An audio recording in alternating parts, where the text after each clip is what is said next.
Hi everyone. So what am I doing with this Dyson vacuum cleaner? One day my wife called me when I was outside somewhere and she said our vacuum is not working. Now I am obviously her first line of technical support, so I put my BA hat on and I tried to understand her problem and provide some solution.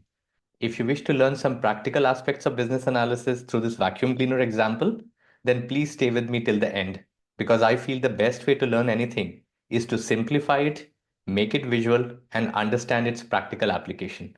And the same applies to business analysis. A quick disclaimer, this video has not been sponsored by Dyson, but I love their products so much that I'm happy to promote them regardless. Okay, so my wife is my stakeholder, and my job as a BA is to listen to her and ask her the right questions. As a BA, it's my job to find the root cause of a problem before jumping into requirements and solutions. There's a technique called the five whys technique. Basically, we ask why repeatedly, approximately 5 times or so, to get to the root of the problem. So I asked her, what do you exactly mean when you say the vacuum cleaner is not working? After asking a few questions, I found that she meant that the brush bar, this brush bar in the vacuum head is not rotating. Another important technique for a BA is to stay calm.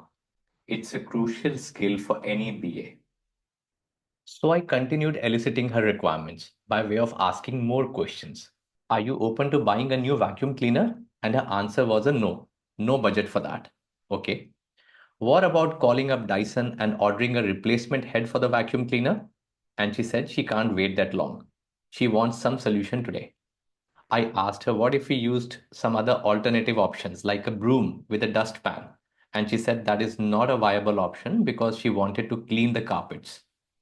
So then I asked her if we could borrow a vacuum cleaner from one of our friends. And she said she wanted a permanent fix, no band-aids. So let's recap. My wife's main requirements are she wants to get the vacuum fixed, that too today. She doesn't want a replacement. She wants a permanent solution, and she has tight budget constraints. Plus, remember, we can't mix and match parts because we want a solution that should be eventually supported by Dyson. Okay, so now let's draw an analogy. Let's say you are a business analyst working on a project and you're offering different solutions to your stakeholders. The various solution options could be buy a new vacuum cleaner, buy a new replacement vacuum head, use an alternative solution, find what other solutions are there in the market. And BAs use techniques like market research and analysis.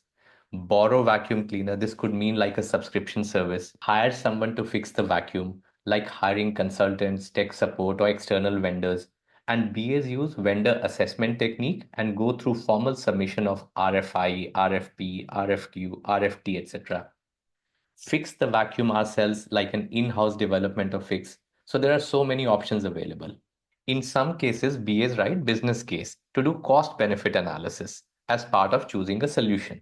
So in a business case, for each of the solution options, BAs mention the cost and the effort required plus the benefit we get from each option. Then based on this, finally BAs recommend and choose a solution that comes with the least cost and effort and gives us the most benefits. So in my case, based on my wife's requirements and the various constraints, finally we chose the option to fix it in-house. Okay, so I came home and I had a look at the faulty vacuum cleaner. Now I wanted to understand where exactly the problem was, because vacuum cleaner is a big and complex device. As BAs, when we face a large complex system or process, we use a technique called functional decomposition, which involves breaking down large and complex processes, activities, or systems into smaller constituent parts that can be easily analyzed. And you can apply the same functional decomposition technique to other areas, such as solving complex problems. In this case, finding out exactly where the problem with the faulty vacuum cleaner lies. Okay, so let me try to isolate the problem here. Let's start with the motor. Is there a problem with the motor? No. Seems to be working fine, nothing stuck inside. So let's go to the next constituent part, which is the hose of the vacuum cleaner. Looks clean to me. So that leaves me with the third part of the vacuum cleaner, which is a head. And I can see that there's a lot of filth and garbage stuck inside the brush bar. So I'll take the brush bar out and then try to check. Okay, so some good news. After I cleared out the garbage which was stuck around the corners of the brush bar, the Dyson vacuum cleaner works perfectly fine.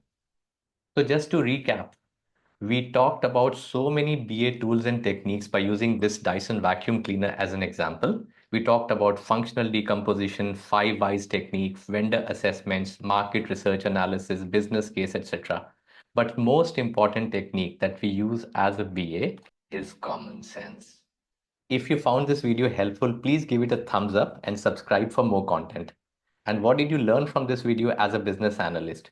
Please write in the comments below.